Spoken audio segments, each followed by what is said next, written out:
হঠাৎই কারো পায়ের আওয়াজে পেছনে ঘুরলো তে। ফর্সা লম্বা করে একটা ছেলে, হাতে গিটার নিয়ে তার দিকে এক দৃষ্টিতে তাকিয়ে আছে।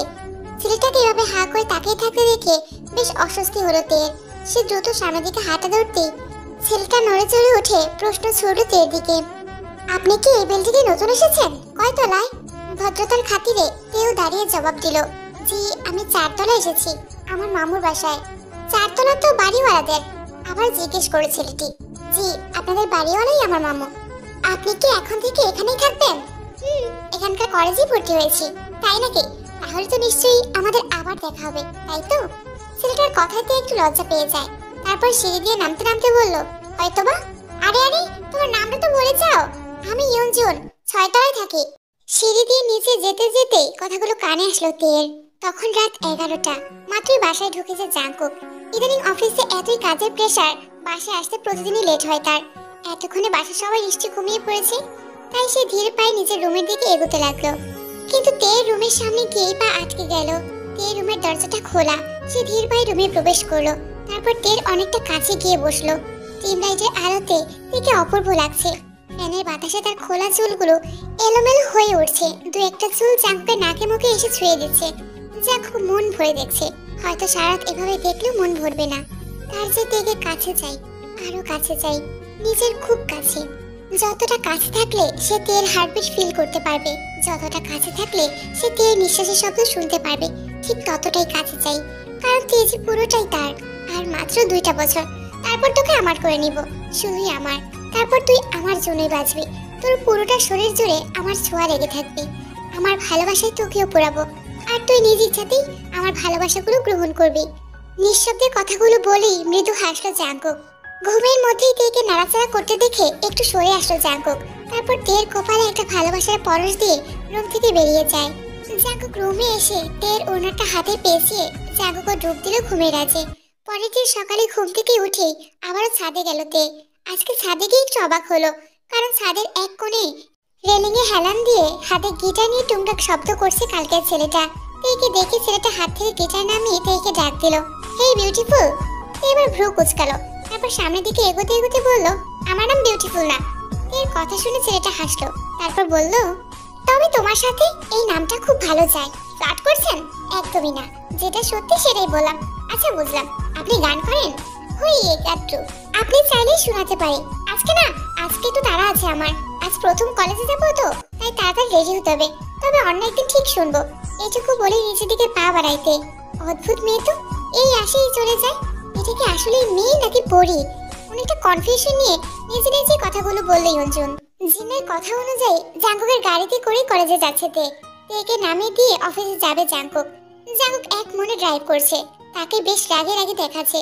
জাঙ্কুকের এমন গম্ভীর চাহনি দেখে তে আর কিছু বলার সাহস পেল না, চুপচাপ বসে রইল। ইয়ঞ্জনের সাথে আর যেন কখনো কথা বলতে না দেখি। হঠাৎই জাঙ্কুকের এমন কথায় অবাক হয়ে তার দিকে তাকালো তে। জাঙ্কুক এখনো এক মনে ড্রাইভ করেই চলছে। সেদিন জাঙ্কুকের বলা এমন অযৌক্তিক কথার কোনো প্রকার উত্তর না দিয়ে গাড়ি থেকে নিঃশব্দে বেরিয়ে গেল তে। এভাবেই দিনগুলো ভালোই কাটছিল। বেশিরভাগ দিনই জাঙ্কুকের সাথে কলেজে যাইতে। আজ কলেজ বন্ধ, তাই একটু বেলা করে ঘুম থেকে উঠল তে। বিছানা ছেড়ে জানালা দিয়ে বাইরে তাকাতেই মন ভালো হয়ে গেল তার। বাইরে ঘন কালো মেঘ করেছে, এখনই বৃষ্টি নামবে বলে মনে হয়েছে।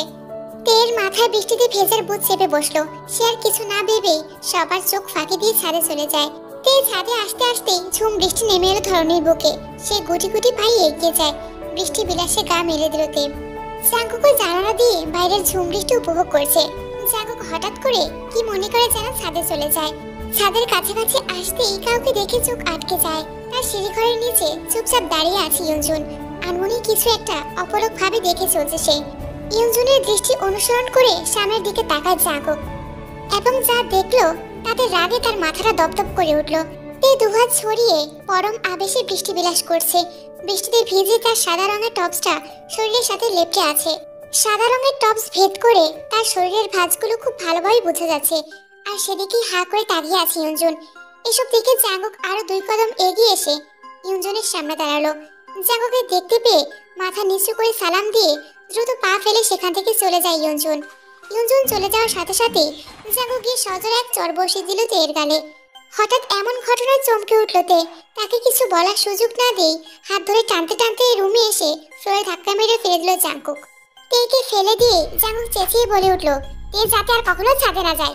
ও ছাদে গেলে আমি ওকে কি করব আমি নিজেও জানি না। ছেলেকে হঠাৎ করে এভাবে রেগে যেতে দেখে দৌড়ে আসলো জিন এবং দেখলেন তে ফ্লোরে বসে ফোপাচ্ছে। তিনি ঘটনা কিছু আঁচ করতে পেরে দ্রুত এগিয়ে গিয়ে তেকে সামলে নেয়। তারপর জাঙ্কুকের ঘরে গিয়ে তাকেও কিছু কড়া কথা শুনিয়ে দিল। তে সারাটা দিন রুমেই বসেছিল, শুয়ে বসে কাটিয়ে দিয়েছে সে। এই মুহূর্তে কিছুই ভালো লাগছে না তার। সোশ্যাল মিডিয়া হাতানোর জন্য আনমনেই মোবাইলটা হাতে নিল এবং যা দেখলো তাতে তার চক্ষু ছানা ভরা। ফেসবুকের ফলোয়ার সংখ্যা 0, ছেলের ফ্রেন্ডসদের কোনো অস্তিত্ব নেই। ছবিতে লাইক কমেন্টের সংখ্যা কমে গিয়েছে। এই মুহূর্তে রাগে দুঃখে কান্না আসছে তার। তের ভাবনার মাঝেই দরজা ঠেলে রুমে প্রবেশ করে জাঙ্কুক। জাঙ্কুককে দেখে ফেসবুকের এই হাল হওয়ার কারণটা ভালোভাবেই বুঝতে পারল তে। রাগে জাঙ্কুকের মাথার চুল ছিঁড়ে ফেলতে ইচ্ছে করছে তার, কিন্তু সেটা তো আর সম্ভব না। তাই সে নিঃশব্দে জাঙ্কুকের পাশ কাটিয়ে রুম থেকে বেরিয়ে যেতে নেয়। তখনই তার হাতে হ্যাচকা টান দিয়ে তাকে দেয়ালের সাথে চেপে ধরে জাঙ্কুক। এতটা কাছে আসায় জাঙ্কুকের শরীরে নেশা ধরনের পারফিউমের গন্ধ পাচ্ছে তে। গন্ধটা কেমন যেন মাতাল করা।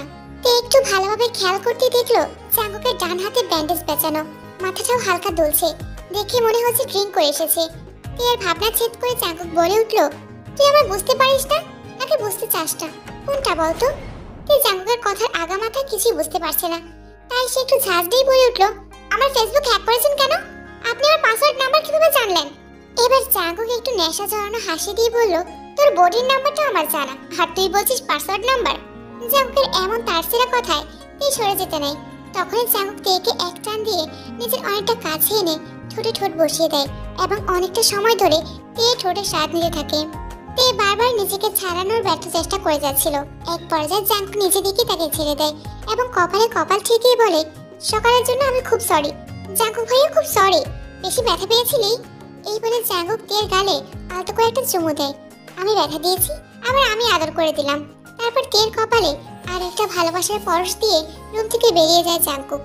প্রথমে নিজেকে জাঙ্কুকের কাছ থেকে ছাড়ানোর জন্য ছুটোছুটি করলেও এখন স্তব্ধ হয়ে দাঁড়িয়ে আছে তে।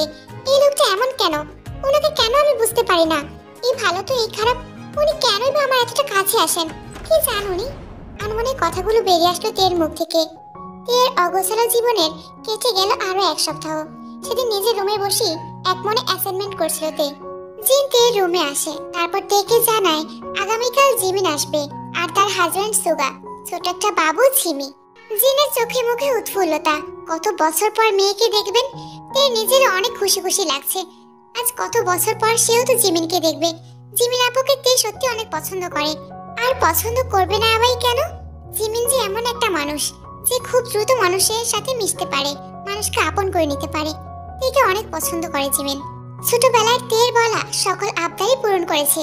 তের আরেকটু খুশি খুশি লাগছে, কারণ এই প্রথম সে জিমিনের হাজবেন্ড মানে সুগাকে দেখতে পারবে আর তাদের ছোট বাচ্চাকে। তের অনেক ছোট বয়সে জিমিনের বিয়ে হয়, যার কারণে দুলাভাইয়ের চেহারাটা মনে নেই আর বাচ্চাকে তো এই প্রথমই দেখবে।